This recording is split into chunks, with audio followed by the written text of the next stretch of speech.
के हुकुम के दलितर कलाकार हो गए। कहे जला कि जब जैसा कैसा।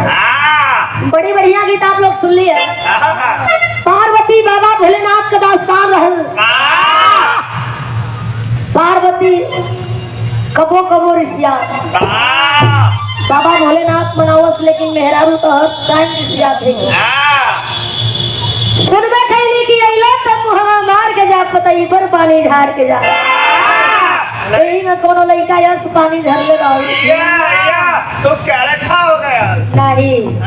जब ओकर बियाह हो गल घर में दुल्हन आई, 2-4 साल बीत गई, माई ना बन हो गई।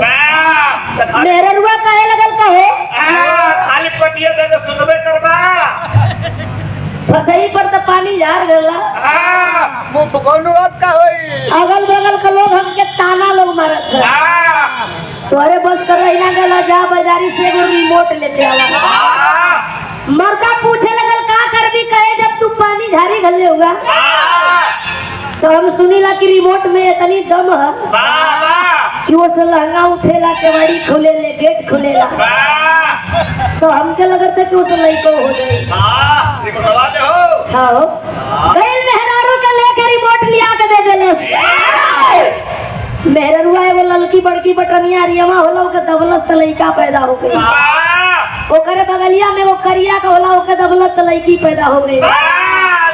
चली तो बोला हिजड़वा पैदा हो गई। क्या बात है। 3 ब्रांड ले लेला। सही बात है। बड़ी बढ़िया गीत रहल। मास्टर लगा क्या कुछ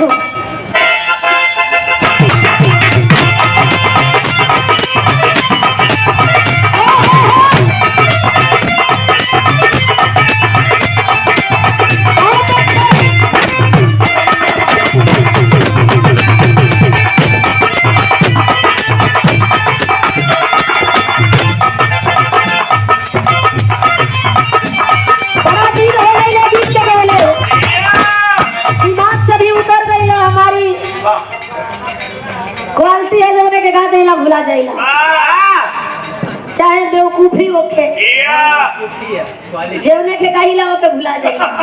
बड़ा पहले गौले रहली, लेकिन रघुराज भैया के आज भी याद बा। कोशिश हो मास्टर संकेत करत हो। एजेंसी से पुरानी गाड़ी छोड़ी निकलत। नहीं सही बात है। पता है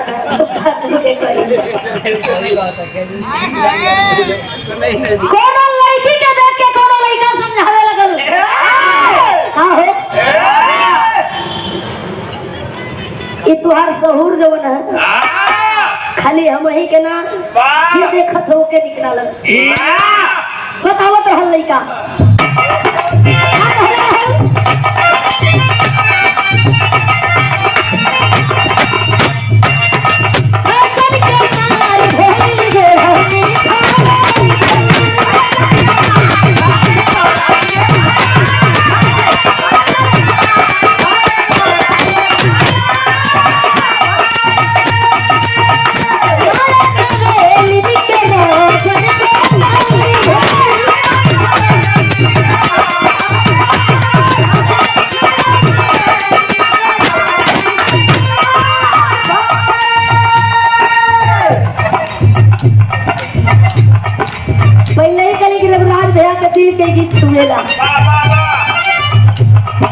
इस समाज सुधारक हो। गीत याद तो जरूर बा, लेकिन समाज के सुधारे बदे गीत के बार-बार रिपीट करावे लग। जितना बार कार्यक्रम रघुराज भैया के माध्यम से भइल होई, एक गीत के अक्षर गवावे का प्रयास करे कि लोग सुधर जाए। उन्हें कई हजार बार का पुरस्कार देकर के सम्मान किया गया बड़े भैया रघुराज दिलेर जी भैया के समय में बोले कि प्राण सबके बोले कि प्राण आशीर्वाद की इच्छा हर हर महादेव। यह बात तू लइका को ले रहा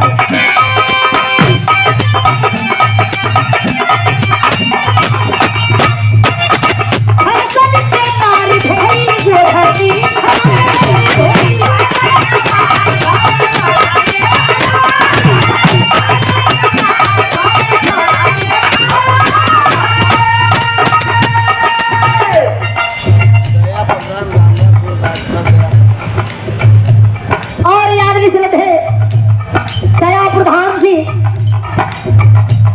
आपकी ओर से 500 रुपया दे करके सम्मान किया गया। जो हम सबके बीच में इस महफिल में इस पावन पंडाल में बैठे हैं,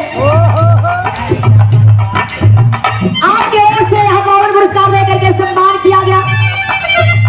वे परिचय के नाम के मोहताज नहीं है, अभी गुरु जी बताए हैं कि एक बार नहीं बल्कि 4-5 बार आपने प्रधानी का चुनाव जीत करके लोगों का कल्याण करने का काम किए। समाज का, अपने गांव का, अपने ग्राम सभा का विकास करने का आपने जो काम किया, उसके लिए आप लोग एक बार जोरदार ताली बजा दीजिए, जोरदार ताली। तो लगी प्राप्त मालिक से विनती बाकी ऐसा भी पद पर आप जाई लड़का कहले रहा वाह